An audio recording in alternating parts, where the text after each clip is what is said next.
Reason you keep getting defeated is not because of what they are saying about you. It is what you are saying to you. Your enemy is enemy. Y'all didn't get that. I'm going to try it for the people in the back. Your enemy is enemy. It's not outside of me. It's not what they said about me. It's not what she threatened me with. It is not what Jezebel said that's killing you. It is what you are saying to yourself. She is an image in your head. She is a threat in your thoughts. She is a what if in your psyche. She is a possibility in your reasoning. Have you ever run from something that wasn't even tangible? Just a thought in your head? A suggestion, a possibility, an ideology that is driving you nuts. What if? What if I don't make it? What if I don't succeed? What if I don't win? What if I'm not enough?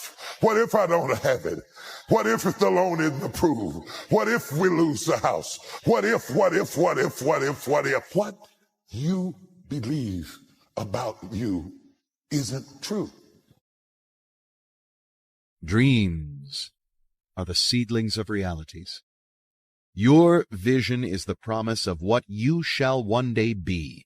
Your ideal is the prophecy of what you shall at last veil. Your circumstances may be uncongenial, but they shall not long remain so if you but perceive an ideal and strive to reach it. Into your hands will be placed the exact results of your own thoughts. You will receive that which you earn, no more, no less. Whatever your present environment may be, you will fall, remain, or rise with your thoughts, your vision, your ideal. There are things that are bigger than you. You know, people serve because it's bigger than them. Once you realize it's bigger than you, you can accomplish so much more. Your dreams will happen, and the things that you are set out on this earth to do will be accomplished. Whatever the mind can conceive and believe, the mind can achieve. Key phrase, faith is the ability to see things that don't yet exist. And that's how things exist. Start looking into the future of what you would like to accomplish, where you would like to go, the person you would like to be, and see if you can't get a better picture of the finished objective. See yourself there. See yourself in possession of. Decide what you want, and then act as if you already had it. But you have to keep yourself focused on whatever your ultimate goal is. There's stumbling blocks all the way. People get laid off. You have a bad game. You get traded from a team that you don't want to be with. But if your goal and your focus remains the same, that, hey, this is going to happen, and I know I have the skills and I have the knowledge and I have the instincts to dig myself out of this hole, you will dig yourself out of the hole. You have to control the situation. Don't let the situation control you. No matter how bad it is or how bad it gets, I'm going to make it.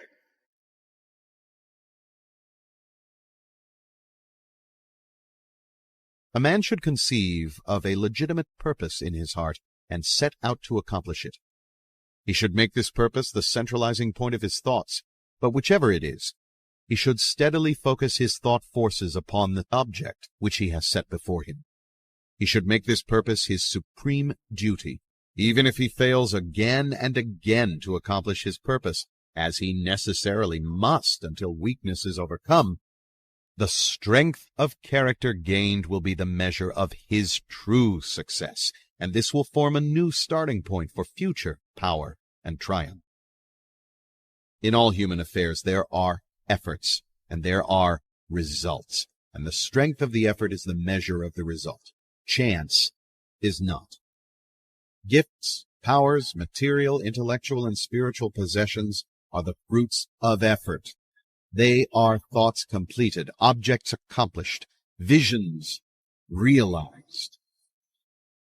The vision that you glorify in your mind, the ideal that you enthrone in your heart, this you will build your life on. This you will become. Look yourself in the mirror and ask yourself, what do I want to do every day for the rest of my life? Do that. Stop crying and just keep hustling. Hustle is the most important word ever. And that's what you need to do.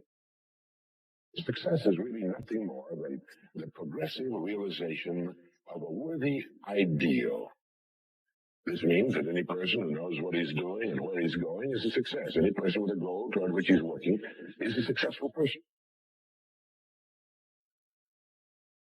If you want it to happen, get your butt up and make it happen. If you want it to happen, rise and grind.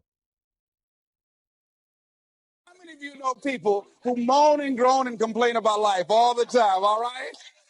They might moan and groan about their job. I'm sick of this job. I'm sick of you. And they just moan and groan and complain all the time and never do anything about it. They haven't got to the point where they're sick and tired of being sick and tired. They just have enough energy to complain about it, and they consider that, in fact, they believe that that's equivalent to doing something about it, just complaining.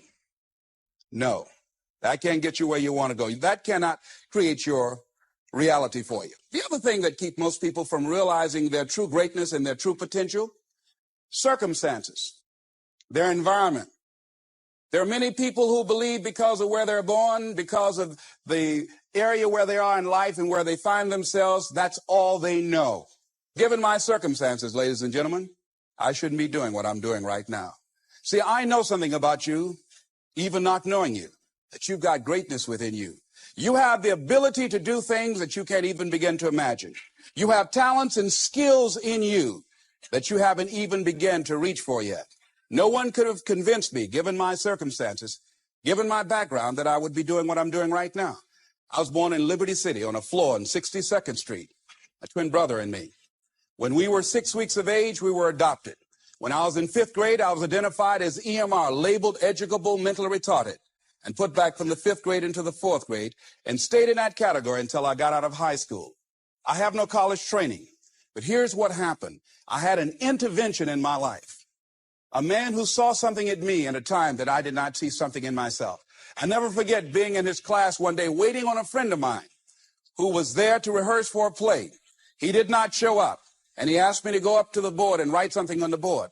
And I said, I can't do that, sir. He said, why not? I said, I'm in a special education class. He said, what do you mean? I said, go up to the board and write what I'm about to tell you. I said, I can't do that, sir. Why not? I'm educable mentally retarded. And he came from behind his desk. He said, don't ever say that again.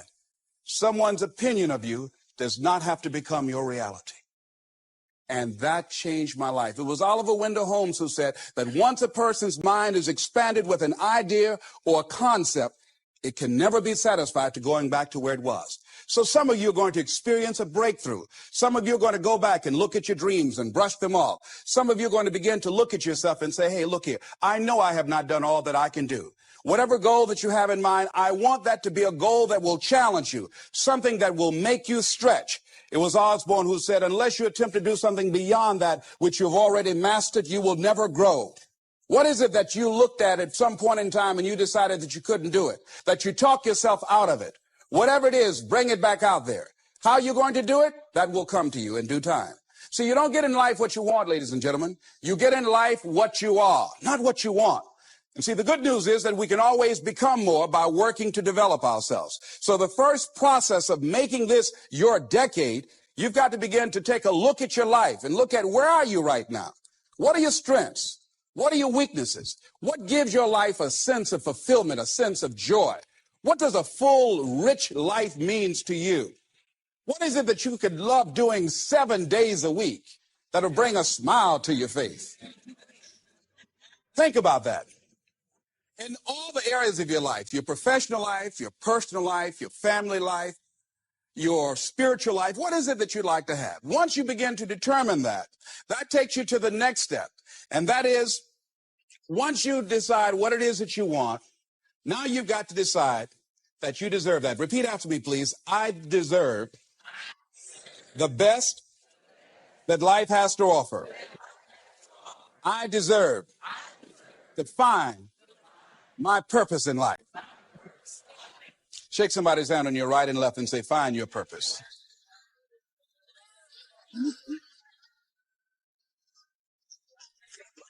Do you know by actively pursuing your purpose, it could perhaps extend your life? The number one killer in this country of all the diseases we have, heart disease. It's the number one killer. And if you ask most people, when is it that the majority of people have their first major heart attack? Some people will tell you as a result of obesity or smoking cigarettes or high cholesterol or high blood pressure. And all of those are contributing factors. However, the truth of the matter is that most people don't realize that the majority of people suffer their first major heart attack on Monday morning between 8 a.m. and 9 a.m. People getting ready to go to jobs that they don't like, jobs that are making them sick. You see, when you're not pursuing your goal, you are literally committing spiritual suicide. When you have some goal out here that you're stretching for and reaching for that takes you out of your comfort zone, you'll find out some talents and abilities you have that you didn't know you have. I started speaking just to elementary school kids because I knew they didn't know what I was talking about. And they gave me all kind of standing ovation. We like you, yeah. Then I graduated up to junior high school and then to senior high school and then to various community groups and church groups and civic associations and then to colleges and to businesses. Now I'm traveling across the country and then traveling nationally and internationally. But I never would have discovered what I'm able to do right now if I wasn't willing to take a chance. And you've got to be willing to do that. You've got to believe in yourself. I was doing work for a major corporation and they were having a major downsizing. Just another terminology for major firings. And so the people that were working there, they approached them and said, listen, you are eligible for early retirement. We will give you a buyout package of $300,000 if you take it within this time frame. However, after this time frame, when we have the downsizing, you might be among the people cut and you will lose all of benefits that we're talking about right now. And the most you can get is 2 weeks severance pay. Ladies and gentlemen, only 50% of the people that were eligible took this. Let me tell you something. If I'd been there, I'd have gone to ask for your check. Listen, Marvin told me to get his check. He's home with his mama.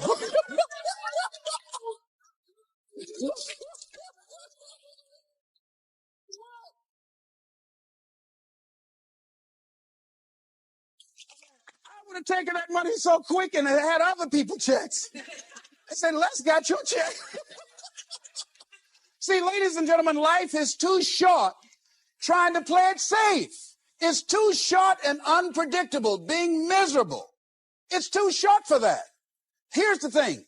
There's no safe position in life. Let me tell you why. It's a quiet secret that most people don't realize.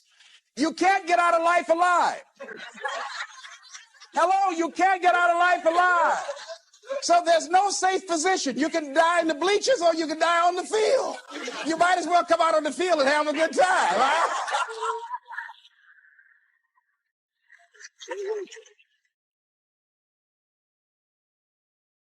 So if you want to make this your decade, you've got to decide to be bold.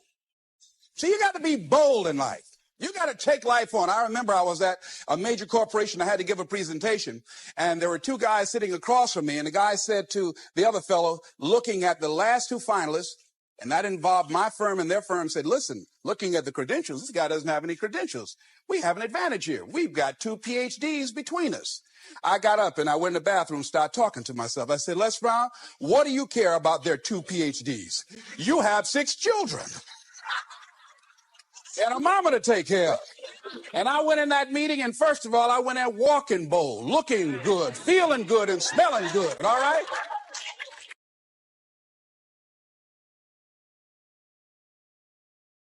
And I sat across that table and we started negotiating, and I operated in a spirit of absolute certainty. I looked at them as if the only reason that they were born was to give me that contract. They survived 1 out of 9 million sperms to carry out this transaction. And I got the contract. Hello.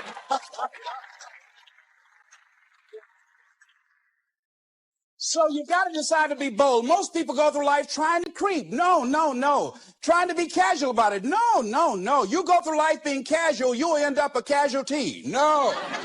You've got to be bold in life. You've got to take life on. Now, here's something else. You must be positive.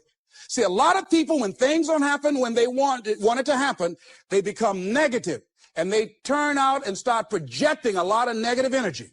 No, no, you've got to make a conscious, deliberate, determined effort to be positive. Because see, when you know within yourself things are going to work out for you, when you know within yourself that some way, somehow, you're going to make it, and these are just some of the hoops you've got to flip through in order to get there, it's okay.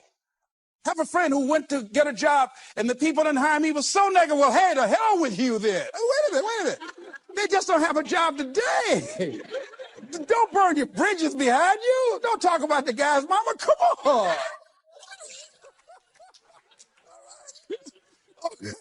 Now, here's the last thing. If you want to reach your goal and have a competitive edge, you've got to be hungry. A lot of people love me to tell this story. When I got out of school, my first major goal was to buy my mother a home, and my hero in broadcasting was Paul Harvey, and I wanted to become involved in broadcasting, and I loved the disc jockeys that were on the air, and I wanted to become a disc jockey. And Mr. Washington said something to me that I'll never forget, who was my mentor in high school. Repeat this. Whitney Young is his quote. It's better to be prepared for an opportunity and not have one than to have an opportunity and not be prepared. See, so I started working to develop my communication skills and expand my vocabulary. I started visualizing myself being a disc jockey. I saw myself on the air having a talk show and playing records and people listening to me. That was my vision. That was my dream. I held that in mind constantly. And I would practice all the time. Practice makes what? Absolutely not. Just dislodge that from your mind. Practice only makes improvement. Perfection doesn't exist. They need to take it out of the dictionary. It doesn't exist. Practice only makes improvement. You can always better your best. You have not done your best work yet. As long as you're here, you have a chance to transcend yourself. So don't believe in perfection. It doesn't exist. It only makes improvement. So I would practice every day. And finally, I went over to this radio station, asked a guy for a job named Mr. Butterball, and I said, how you doing, sir? I'd like to get a job. I was working on Miami Beach at the Fontainebleau Hotel at the time. The Jackie Gleason and the June Taylor dances were famous. And my favorite program on television, most people would not remember it. John Beresford Tipton. Hi, my name is Michael Anthony. I have a check for $1 million. How many of you remember that program? All right. The Millionaire. That was my favorite program on television, So this is my fantasy, and every time we would drive from Miami Beach, I would fantasize, oh, that's the house. When I get my million, I'm going to buy my mother that home over there. So that's my fantasy. So I went up to Mr. Butterball, and he said, do you have any radio experience? I said, no, sir. Do you have any background in journalism? I said, no, sir. I said, but I can never get experience if you don't give me the opportunity. I've been practicing a lot, sir. He said, I'm sorry, we don't have any job for you. I said, thank you, sir. He didn't know my reasons for being there. My reason, I wanted to use radio as a means to earn the money to buy my mother a home. I went back to the radio station again. I said, how you doing, Mr. Butterball? My name is Les Brown. I know your name. Didn't I just see you here yesterday? I said, yes, sir. I said, y'all have any jobs here? Didn't I tell you yesterday we didn't have any jobs? Yes, sir, but I thought maybe somebody got fired or resigned. I didn't know, sir. I went the next day. How you doing, Mr. Butterball? He said, yes. And I just didn't take it personal. How you doing? So y'all have any jobs here? Didn't I just tell you yesterday and the day before we didn't have any work? Well, I thought maybe somebody died, sir. I didn't know. I went the next day, showed up like nothing was wrong, like I saw him for the first time. How you doing, Mr. Butterball? Y'all having it? He said, boy, make yourself useful. Go get me some food. I said, yes, sir. See, many times when you want more, you've got to be willing to pay your dues.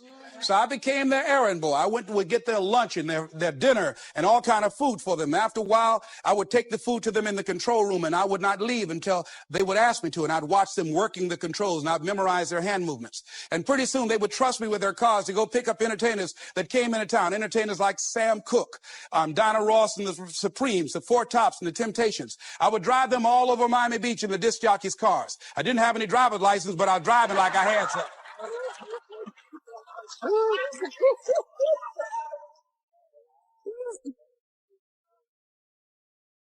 Finally, one day I was at the radio station, and a guy by the name of Rock was drinking while he was on the air.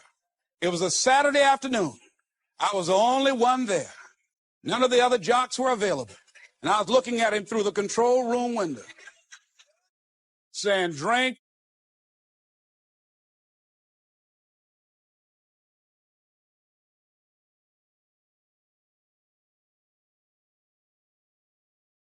How do you survive when you've been working on a job for 20, 30 years and then they lay you off? And now you're too old to even start a new skill. What do you do when there's not enough to take care of your daily obligations? What do you do when you lose a business? What do you do when nothing seems to work out and you're losing your sanity? What do you do when you have so much stress in your marriage because of financial problems that it's causing you to have difficult times sleeping with your spouse? Adversity introduces a man to himself. Most of the time, we're not creative until something bad happens to us. When things fall apart, it makes us think outside the box. This is not for everyone. This is not for the faint at heart. This is for people who have goals and dreams that they want to achieve. I'm wondering this morning if there's anybody here that life has handed you something that you didn't expect. The one thing I can tell you for sure is that nothing is for sure. Inspiring habits. Life will often disrupt what you expected. See, you don't know what people go through behind the scenes trying to cope with life. That just as soon as you have it down in a nice, neat little box of how you think it's going to go, it will never be what you expected it to be. So you got to get used to being a little disappointed. You got to get used to being a little bit shocked. You got to get used to walking into situations and being flexible and adjustable. Because if you are not flexible, you cannot survive. But I came to tell you this morning that our God is a God of the unexpected.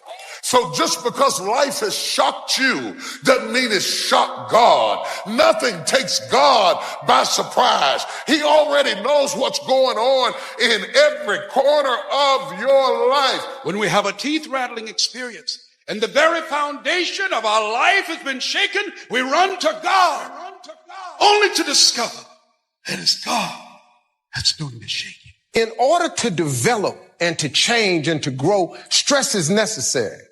So you got to be willing to go get it every day. There's a story my father told me. Now, I've heard it several different ways, but I'm just telling you the way my daddy gave it to me. He said, son, he said, every morning on the plains of the eastern Serengeti Desert, there arises a gazelle that realizes that he must run faster than the fastest lion, or he will be eaten and he will die that day. On that same desert arises in the morning a lion that realizes that he must run faster than the fastest gazelle, or he will starve and he will die that day. He say, son, the moral of the story is, no matter who you is, when you wake up in the morning, you needs to be running. And he said, no matter who you is, this proper grammar is who you are, but my daddy didn't do that. And I was comfortable with it. And so what he taught me was a work ethic of how to work. In order to get to where you want to go, you got to put yourself under some stress, though. See, stress is necessary. Sometimes the only way for you to move on is for something to happen to push you. And many times we don't grow until we have to. It's amazing when we look at the world today, every progressive invention came out of a problem. You are not really a leader in good times. Anybody can lead in good times. You've been telling me how much faith you got. Well, let's see what kind of faith you have when there has to be situations where things don't look too good and you're not sure how you're going to make it in the morning.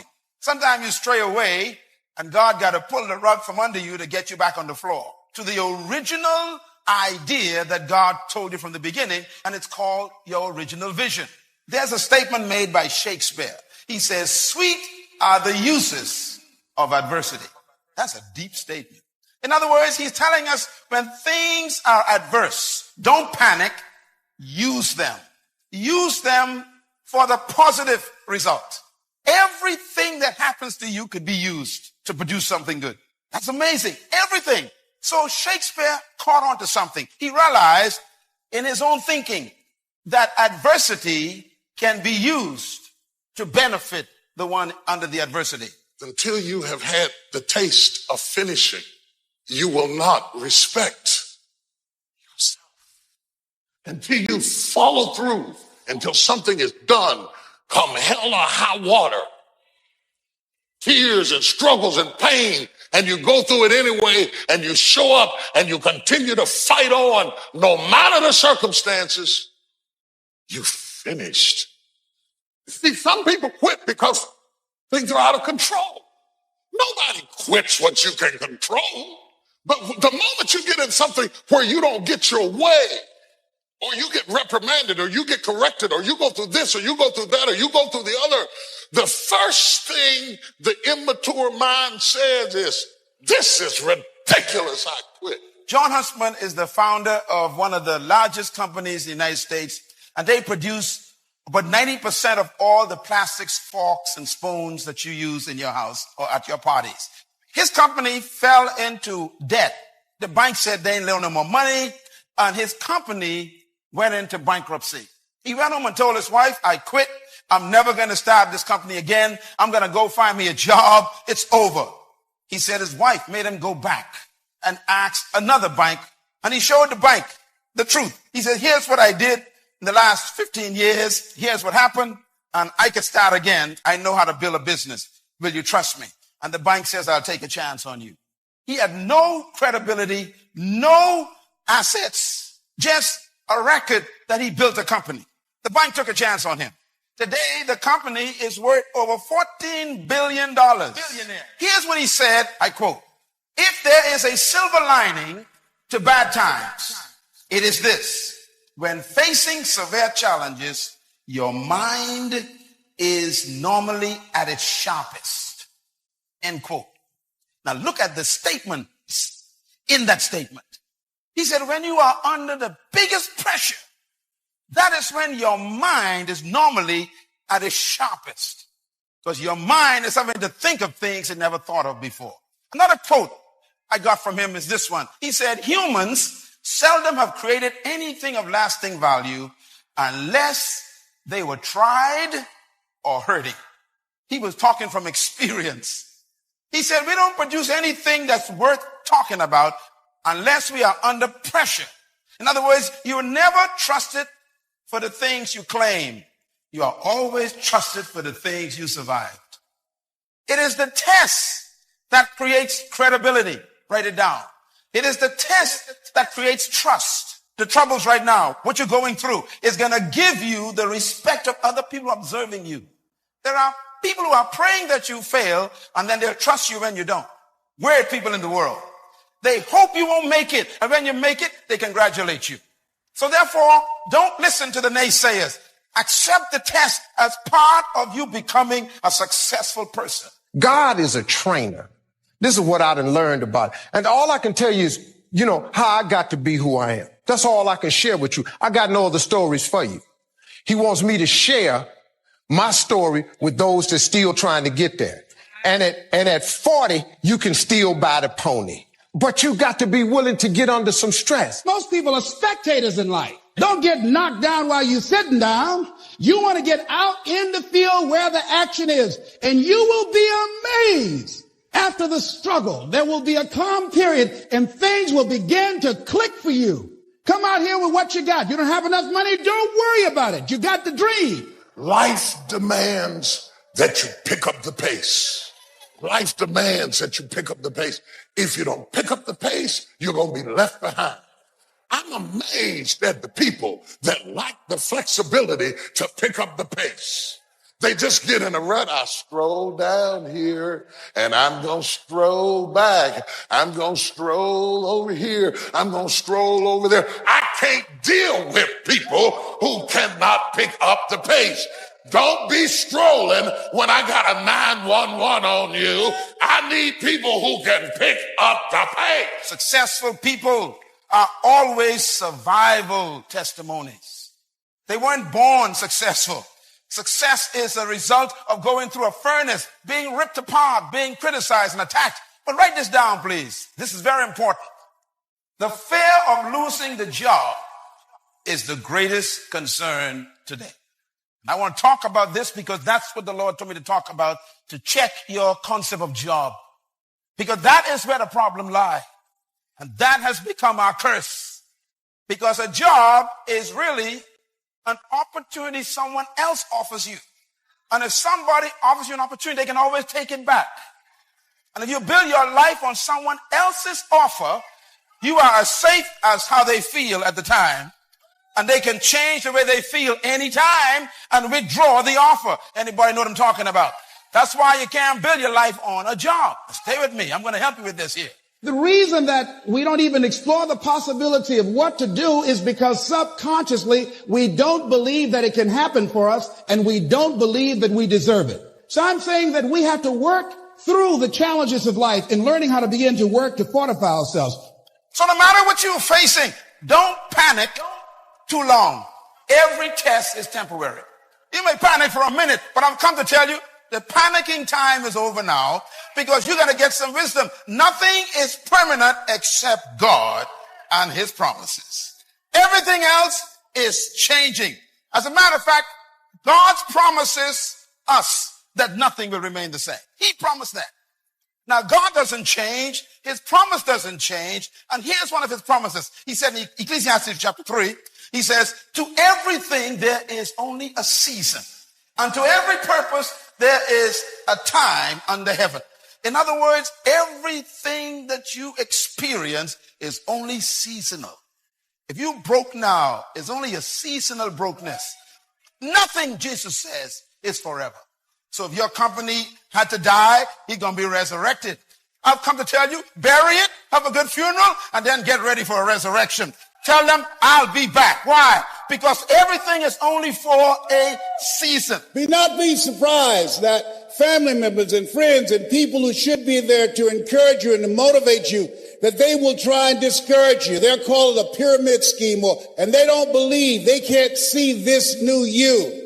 Don't allow those negative naysayers, the people who are suffering from possibility blindness, to stop you. Had I listened to them, I would not be standing here. Had I listened to them, I would not be traveling around the world, living my dreams and not my fears. There's something in you that says yes to your life, yes to a greater future. Yes, yes, yes. I am the captain of my ship. You want more. The dirt is necessary so you can prove yourself.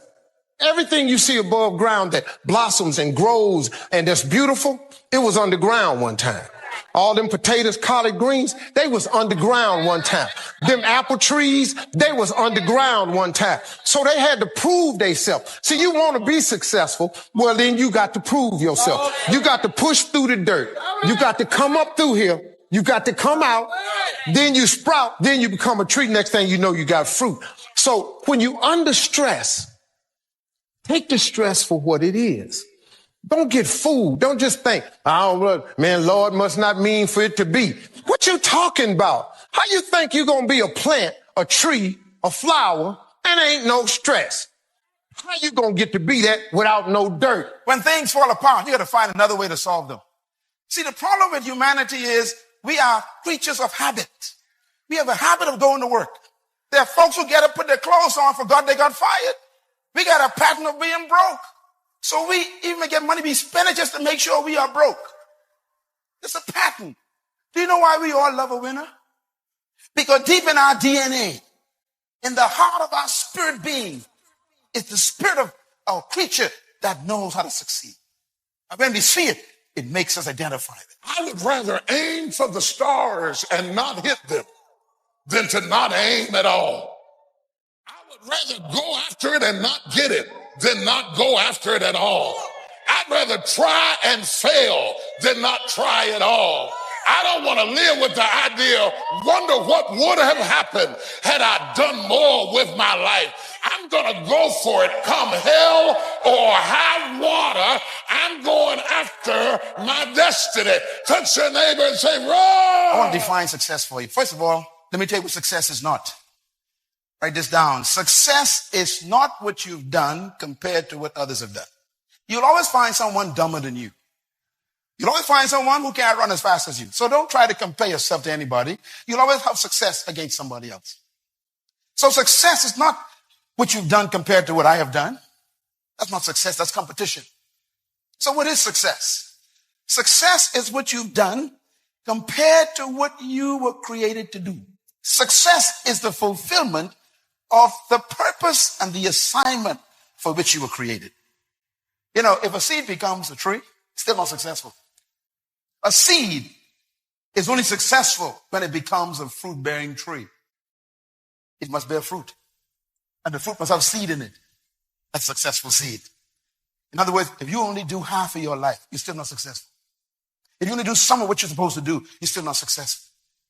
We're supposed to die like the Apostle Paul. I have finished my course. I have kept the faith. He says, I am like a drink offering. I've been poured out, he says. There's nothing left. That's success. Success is dying empty. Success is saying, I have done everything that I was sent here to do. Write this point down, please. Very important here. Success is not a pursuit. The problem is you are pursuing it. If you try to pursue success, it runs from you. The Bible actually says, he who chases money, money takes wings. That's in the Bible. The more you run after it, the more it runs from you. Why? It doesn't happen that way. As a matter of fact, Jesus said something that is so weird. He said, seek first the kingdom of God and his righteous laws, and all of these things shall what? Be added unto you. They'll be chasing you. You attract things. Success is a result of obedience to laws. A car doesn't try to run well. Just follow the laws of the engine. Give it what it needs, and it runs well. So it is with life. You trying to be great, you'll never be great. You trying to be successful, you'll never be successful. You trying to be prosperous, it'll run from you. Success is a result of what?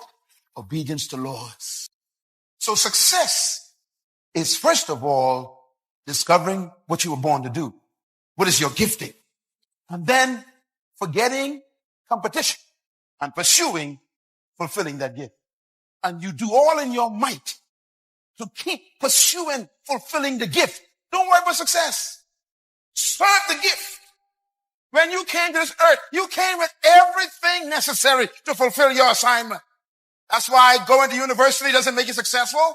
You don't go to school to get your gift. Education cannot give you a gift. It refines your gift, but it can't give it to you. Your gift was built in by the manufacturer. And as you think about your goals and dreams, don't ask yourself how you're going to do it. My favorite book says, lean not unto thine own understanding. In all thy ways acknowledge him, and he shall direct thy path. There are things you can do that you don't know right now. See, preparing to come up and speak to you, that was not challenging. But let me share with you what it took me years to do, was to believe that I can do it. Given my circumstances, born in an abandoned building on a floor, being adopted, being labeled mentally retarded when I was in the 5th grade, and put back from the 5th grade into the 4th grade, and failed again when I was in the 8th grade. Being raised in poverty, how you live your life is a result of the story you believed about yourself. And so being in the environment where I was born, it's not where you start, it's where you're going. That was my reality of being poor. I was stuck. How people live their lives is a result of the story they believe about themselves. I never forget the gentleman I eulogized a few weeks ago when I first met him. He said, young man, go to the board to work this problem out for me. I said, oh, sir, I can't do that. Why not? I'm not one of your students. Look at me. Yes, sir.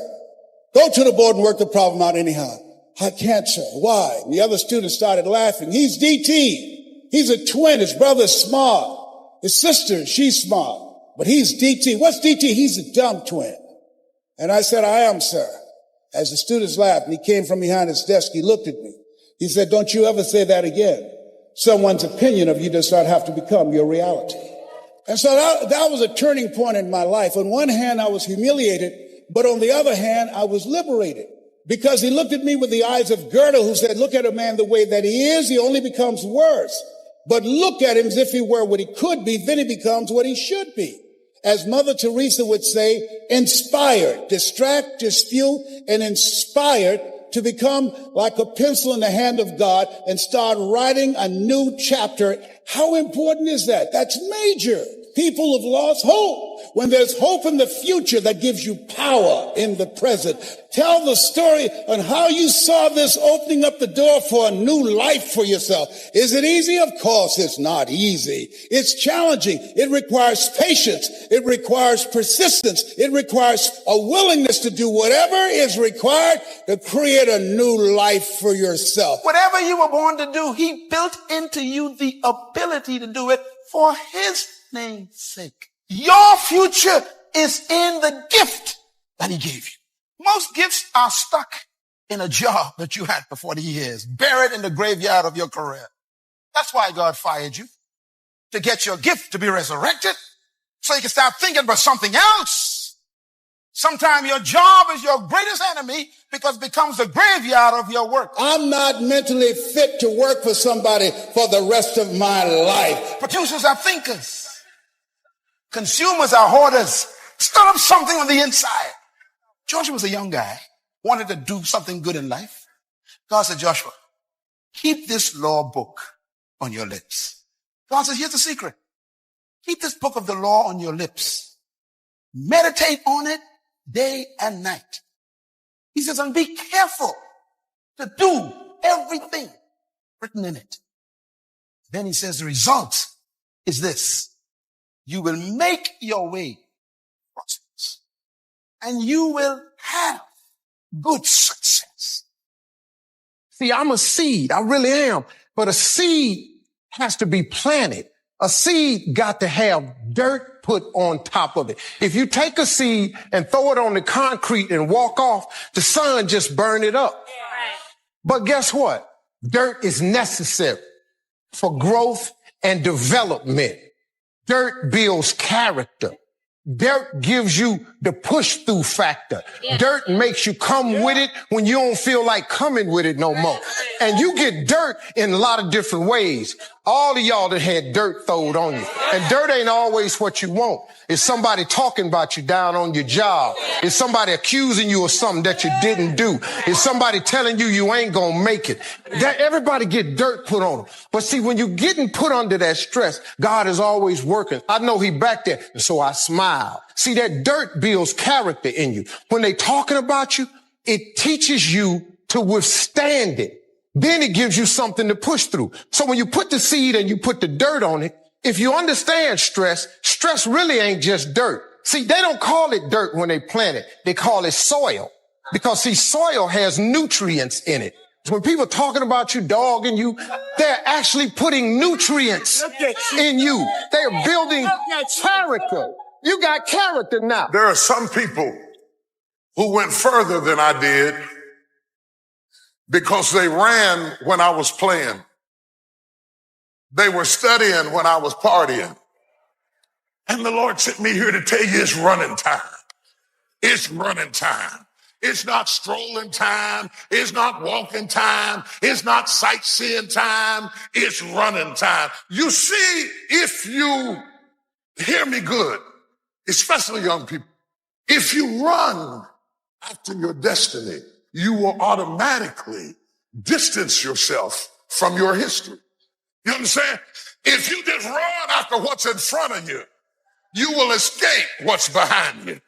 Don't spend all your time trying to fix what's behind you because you'll never be able to fix what's behind you. You have to run after what's in front of you. Somebody's late, but you made up your mind. I'm going to start running.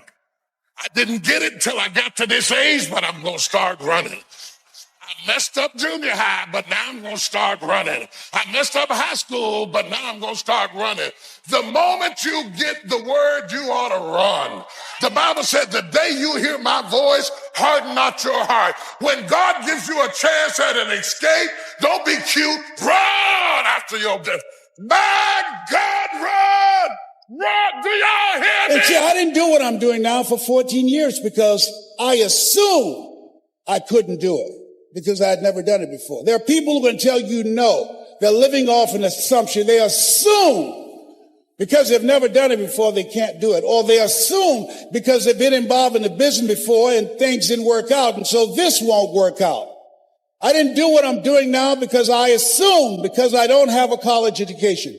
I assumed because I had to compete with people with PhDs and MBAs. I assumed because of my lack of education, I could not compete. I didn't do what I'm doing now because I had such a tremendous inferiority complex because of my lack of college education. I stopped myself. And so as you look at yourself, as you look at your goals, look at your dreams, it's very important that you take time every day and write this down to retrain your thinking. You got to retrain your thinking because how we live our lives is a result of the story that we bought into. I had to retrain my thinking because of what I saw. Studies indicating that the decisions we make in life is directly related to the things that we saw, the things that we experienced, the conversations we've been exposed to between age 0 and 5. And so as a result of that, my experience, I had to begin to engage in a process of retraining my mindset. And I didn't even know what I was doing. Listening to Earl Nightingale. All of us are self-made, but only the successful will admit it. Listening to Dr. Dennis Waitley, people form habits and habits create futures. Listening to Zig Ziglar, if you give enough people what they want, they will give you what you want. Listening to Jim Rohn, when the end comes for you, let it find you conquering a new mountain, not sliding down an old one. Listening and reading the words of Winston Churchill, the truth is incontrovertible. Malice may attack it, ignorance may deride it, but at the end, there it is. Reading from my favorite book, Be Not Conformed to This World, Be Transformed by the Renewing of Your Mind. Listening to these words helped to create a different vision for myself. Some of you are already doing it right now. I'm saying this is a time more than ever that you want to begin to inoculate yourself with positive words, to make yourself unstoppable, to get out of your mind the polluting negative thoughts that's causing most people to go through life being stuck because they're volunteer victims. Somebody said that many people die at age 25 and don't get buried until they're 65 because they got so much garbage in their minds. You are here because you've got a clear vision of what you want and where you're going. Give yourselves a round of applause. You can work hard and still be broke. It ain't hard work that does it. Inspiring habits. Slaves work hard. Study history. Slaves are hard-working people. They don't even own themselves. So working hard is not the secret. It's laws. If you keep my laws, meditate, talk about them on your lips. He says they will what? You will make your way. Make your way. That means you make your own prosperity. By what? Doing the laws. Sitting home in that house. You are not activating some laws that can make you prosper. Right in your own house. You got an oven that don't work except once a week. That's a sin. You only use your car to go to work. Something wrong with that. You could serve some people with your car. Use your car. There's a law. He says you will make your way prosperous. You have good success. Look at Jeremiah 29 verse 11. God says, I know the plans I have for you, God says. Plans to prosper you. What kind of God is this? Now, why does he want you to prosper?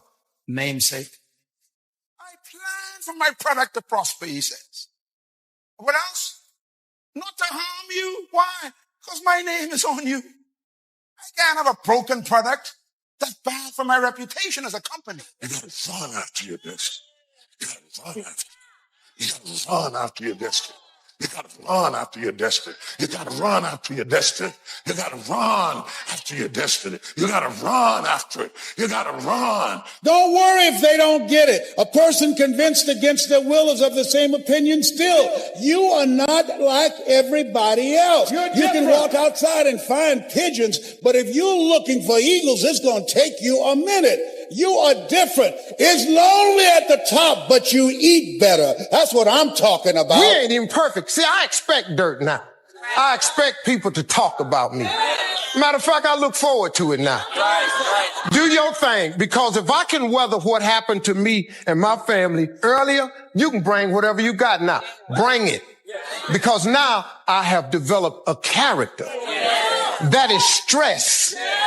I have soil, enough dirt on me that has provided me with nutrients. So now, let me help you understand how hard it is to be successful. It's like doing 100 push-ups. You know, the average person can't do 100 push-ups. But because of the fact that it's difficult, you're not going to try? Through prayer in some kind of way. You ain't got to know how. You just got to start.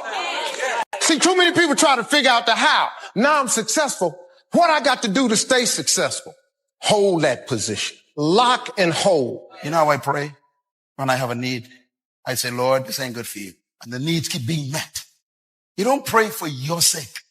I have a plan, he says, for you. A plan to prosper you, not to harm you.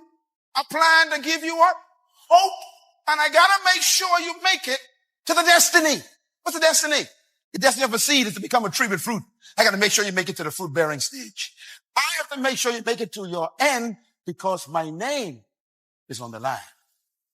I will succeed because it's good for God.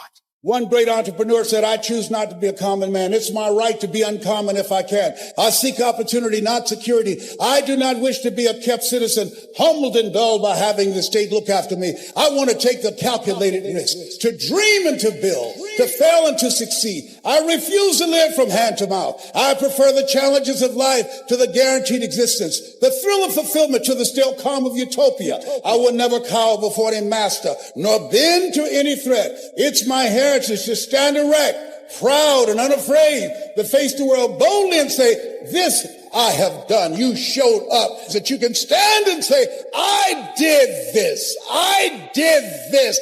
This is my dream. Do not stroll, do not walk, do not meander, do not wander, but roll after your destiny. Gotta run after your destiny. Winners win and losers lose. We see peace. We see love. We see family. We see possibility. Look at this next verse, Ecclesiastes 10. It says, if the axe is dull and its edge is unsharpened, then much strength is needed. You ever try to cut a tree down with a dull axe? A dull axe is hard work. If the axe is dull, much strength is needed. But I like the next statement.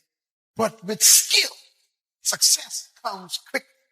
Charles Udall said, in life, you will always be faced with a series of God-ordained opportunities, brilliantly disguised as problems. I looked at the word skill, the Hebrew word. It means knowledge of laws. A skillful person is not a person who got a PhD. A skillful person is a person who knows the laws. I've been working so hard trying to get my life right. I've been working so hard. I'm like, God said, look, you kicking life. You cussing at life. You need skill. Look at the verse again. If the axe is dull, that means you dull. Success is not luck. You got to make sure you keep obeying laws. I can't pray for you to have a good marriage. Ain't no magic. Everything in life was designed and created to function by laws. He said, I'll give you all your eyes can see, and holding that vision will give you power. Therefore, take unto you the whole armor of God. The armor of stickability, determination, perseverance will allow you to snatch victory from the jaws of defeat. Please, friends, listen to me. Success is simply fulfillment and completion of your purpose.